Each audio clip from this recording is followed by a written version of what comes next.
Hey everyone, this is my presentation on Buddhism, natural disasters, and wealth inequality in the modern era. So I'm going to start this off by kind of getting into some critical Buddhist concepts and how they relate to other Buddhist concepts. I'll then highlight how they're interconnected with real life natural disasters, and then I'm going to do something interesting. And this is my argument. I'm going to kind of critique some Buddhist ideas that I believe are outdated or may not hold moral significance anymore or are brutalist in nature. And then I'm going to finish with some concluding comments. So let's get into karmic causality. Karmic causality is among the most central concepts in all of Buddhism. It argues that all our actions have a forward effect on us. Good things we do result in good things happening to us in this life and carry over into the next life. Our fortunes essentially become a connected web of our actions, both in this life and our previous lives. Closely related to karmic causality is another key Buddhist concept, dependent origin. This theory argues that everything comes out of something else. All events in the universe have an origin, and in turn these origins have their own origins. Everything has a cause. And so let's get into the 12 Nidanas. Buddhism, similar to other Asian or Indian religions, believes in an eternal cycle of death and rebirth. This is known as samsara. We remain attached to samsara thanks to the 12 Nidanas. They are the 12 links of dependent origin. Staying attached to this keeps us suffering and prevents us from achieving nirvana, which is the final stage of enlightenment and liberation from this life. And so the 12 Nidanas are generally comprised of spiritual ignorance, constructing activities, discriminative consciousness, mind and body, name and form, the six sense bases, sensory stimulation, feeling, craving, grasping, and birth and death. Craving and spiritual ignorance are the two weak points, meaning for craving, we continue to desire material interests and things that exist on the mortal world, while for spiritual ignorance, we haven't really explored the true path of renunciation, or we haven't explored what it truly means to be an aesthetic. And I also find it quite interesting that in Buddhism, birth and death are recognized as the path of suffering, because life itself is viewed as being full of punishment and not lasting forever.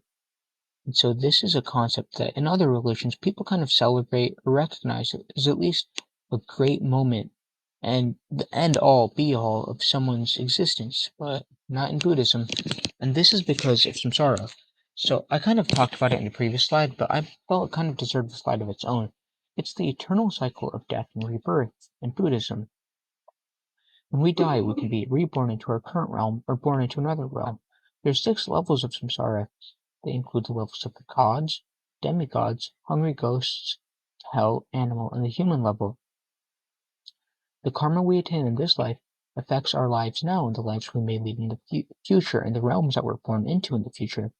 Attaining good karma may promote us to a higher level of samsara, perhaps as even a god, and bad karma may condemn us to one of the many Buddhist hells. Interestingly, because the Buddhist logic is to pursue final liberation from this cycle, not even the gods are recognized as infallible. And in addition, even though Buddhism is hells that people are condemned to, it does not last forever. There is no such thing as eternal damnation in Buddhism, meaning hell does not last forever. And there's no such thing as a god living forever. The gods are infallible and they're also not immortal.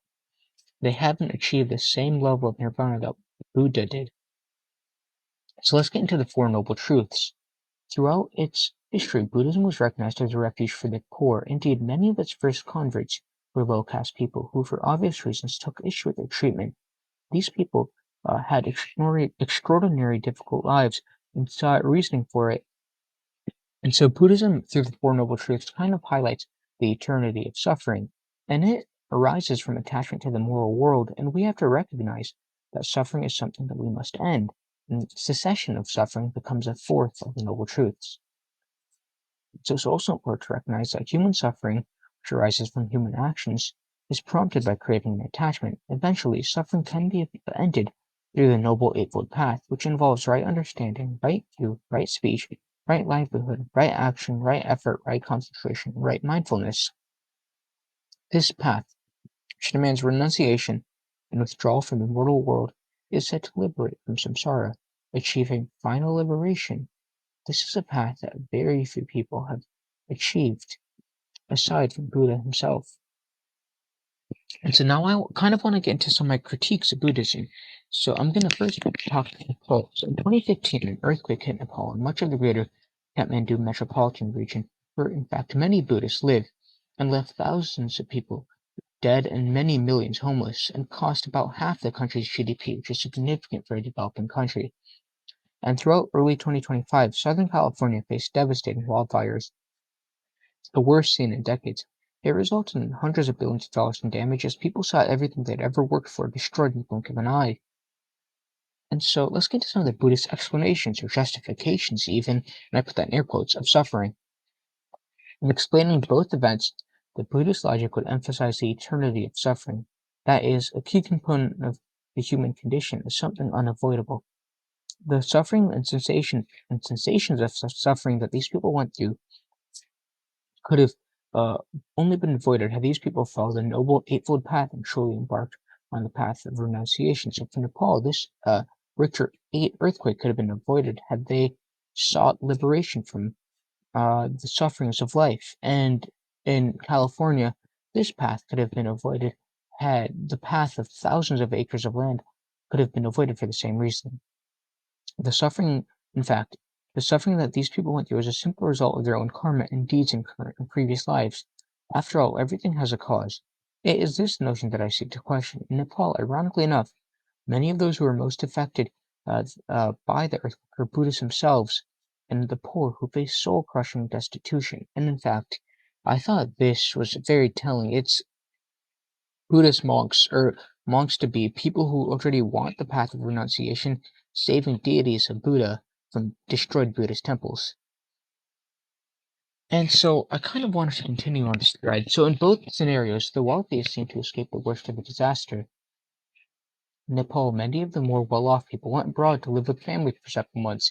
As the country rebuilt, while in Southern California, many hired private firefighters. And I saw some really telling videos. Uh, it was where people who had the nicest houses, the wealthiest people, had teams of private firefighters saving them, while their neighbors who couldn't afford those firefighters were either there by themselves with just a simple bucket of water or a simple garden hose, or had already escaped, and as they saw everything they'd ever worked for in their entire lives gone in the blink of an eye.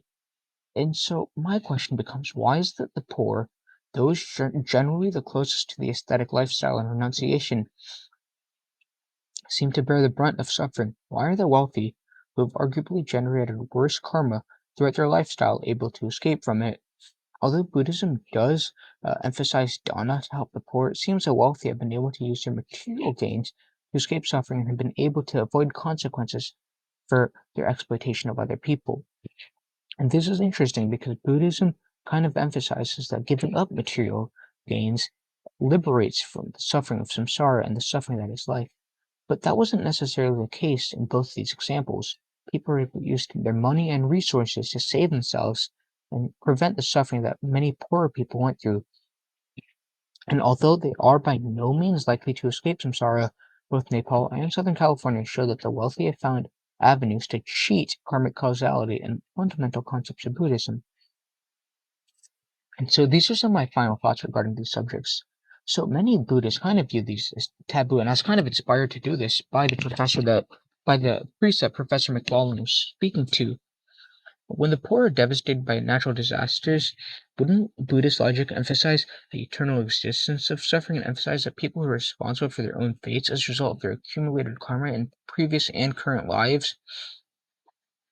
Is it fair to criticize the poor as people who have not embarked on the Noble Eightfold Path renunciation, when they literally live closest to it, when they have the least amount of things, when they beg, when they have, in often cases, especially for the poor monks in Nepal I was talking about, they have no desire for material goods?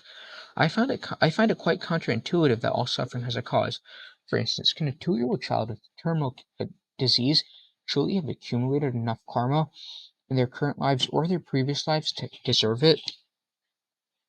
And I find these kind of avoidances to talk about these things greatly limited. In my opinion, Buddhism makes excellent insights into the world of science and logic. Buddhist cosmology, for instance, has proven to have significant parallels with scientific reality. I think these are discussions we need to be having, because I don't think that 2-year-old is responsible for their own disease. or the disease even comes about from their previous actions or previous lives. And these are the sources I used. I'll be sure to upload this presentation separately just so you have access to it. Thank you so much.